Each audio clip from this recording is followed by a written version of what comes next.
talagang tinapos ko yung buong Senate hearing for Alice Guo kanina na 4 hours idinaos.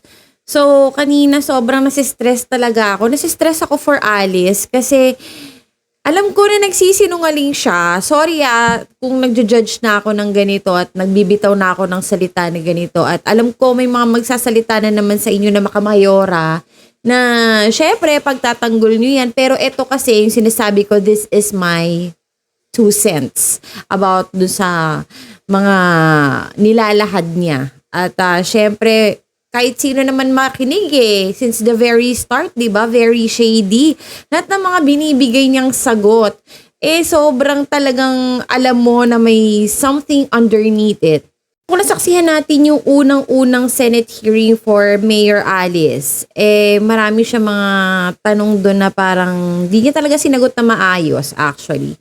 At may mga dininay pa siya ng mga katanungan from Senator Risa Ontiveros. Itong hearing na ito, kanina na dinaos, May 22, huling-huli na siya dahil nilatag na nga ang mga ebidensya at doon lang siya umamin. So particularly, yung tungkol sa kanyang mga magulang na si Angelito Go at Amelia Leal Go.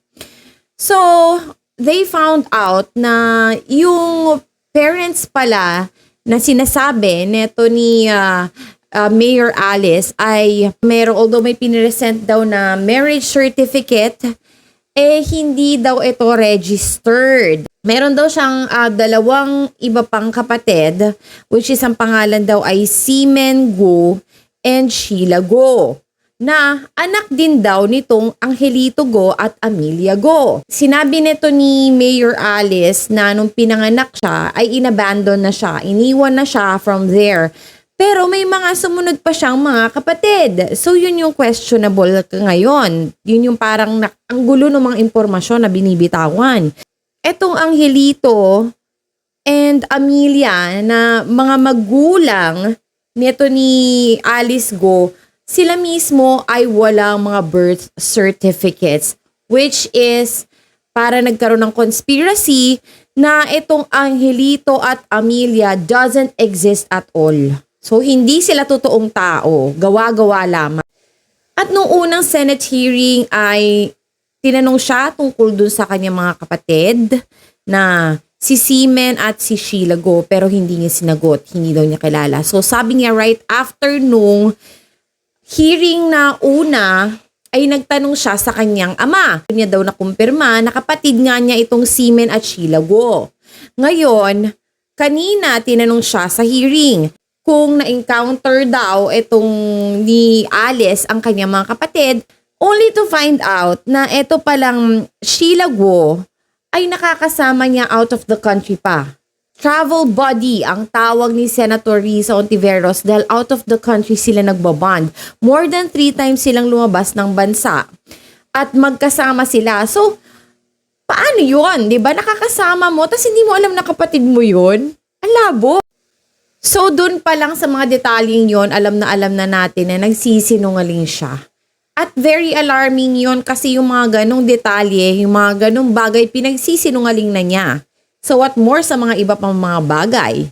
So may ginawa akong content a couple of days ago, yun yung tungkol sa mga kagamitan ni Mayor Alice. So yung mga personal niyang mga belongings, yung mga personal niyang stuffs at yung mga sinusuot-suot niyang ganyan, ay sobrang magagara talaga. As in, hindi makaka-afford ang isang ordinaryong mamamayan lang. Ang alam ko lang na nakaka-afford ng mga ganun dito sa Pilipinas ay si Heart Evangelista. Kita small, loud 'di ba?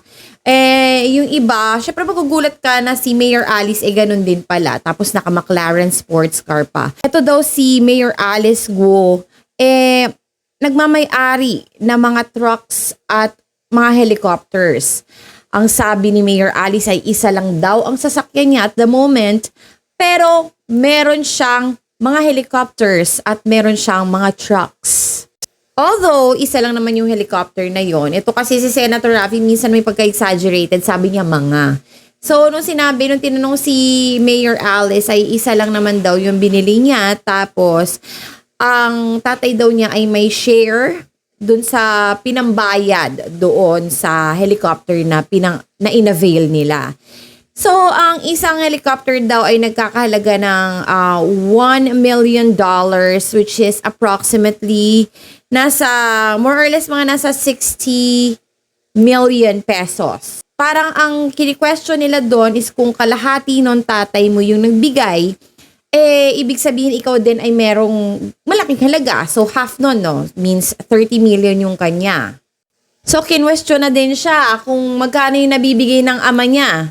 No? Dahil nga, ang laki ng pera niya. So, ang sinabi niya, na binibigyan daw siya ng ama niya na minsan daw 500,000, tapos minsan daw 1 milyon, 2 milyon, ganyan-ganyan. Since she was 14 years old, every now and then, nagbibigay daw talaga yung tatay niya. So, tinanong yung tatay niya kung ano daw ang pinagkakakitaan ng tatay niya para magkaroon ng ganong kalaking pera. So, sabi niya, dito sa Pilipinas, ang business nila ay embroidery.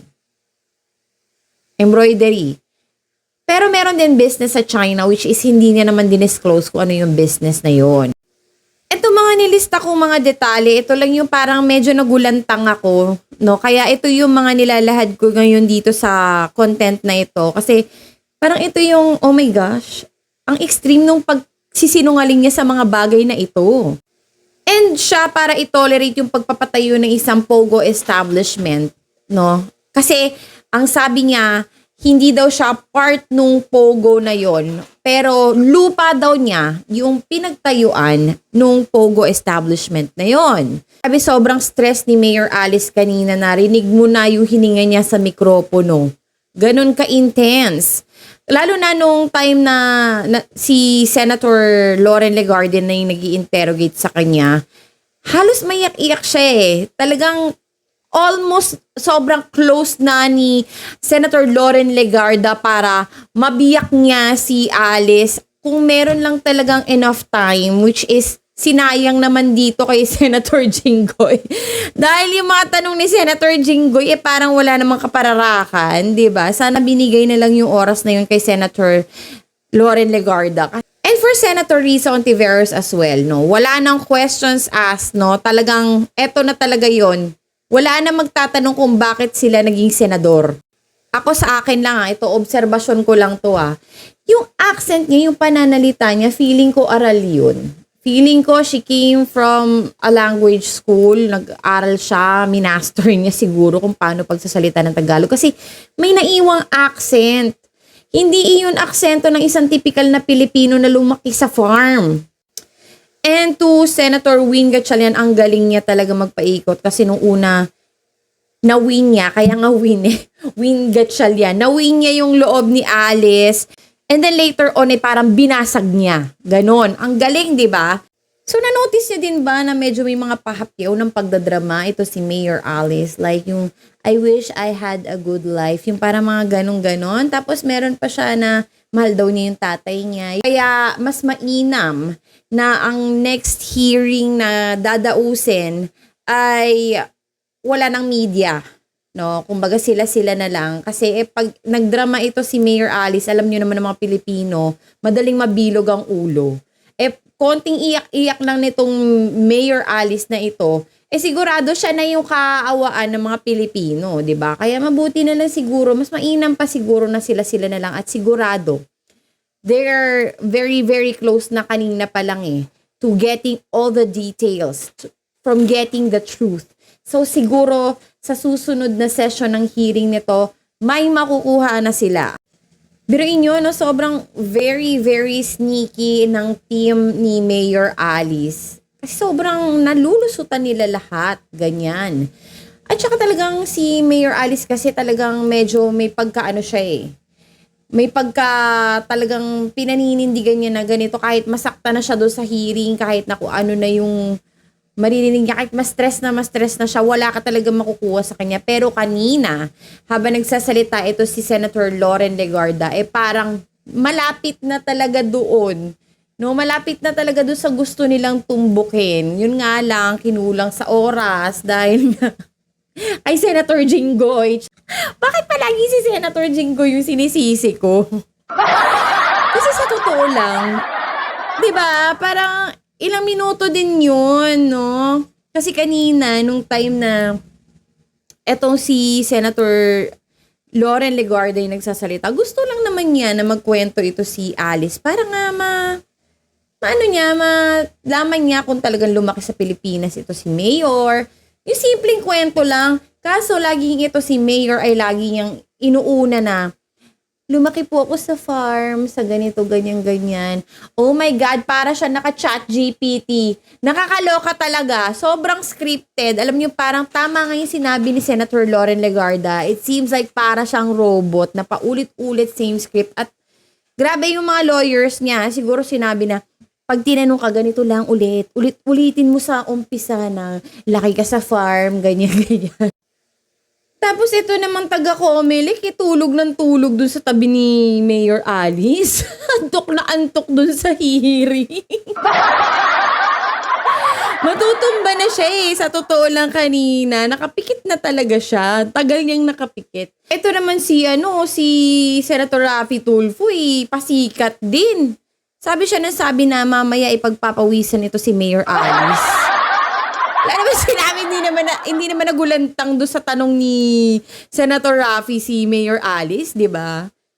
Sa totoo lang, mas naiyak pa nga siya. Halos maiyak na. Talagang, she almost broke down in tears. Kanina habang, nafu-frustrate na kasi sila pareho Di ba? Si Alice kasi, hindi niya expected na may mga ganito mga Pilipino, mga ganito ka-sharp at katatalino. Ngayon, nakaharap niya ngayon. So, di ba, nginig ang lola mo. So, sana talaga may mabalitaan pa tayo sa susunod na Senate hearing. Kasi, alam niyo yun, parang pinopropose ni Senator Risa Ontiveros nga na walang media presence at all sa mga susunod na hearing, ganyan. Pero sana, may mabalitaan tayong maganda at magandang development sa mga susunod pang hearing.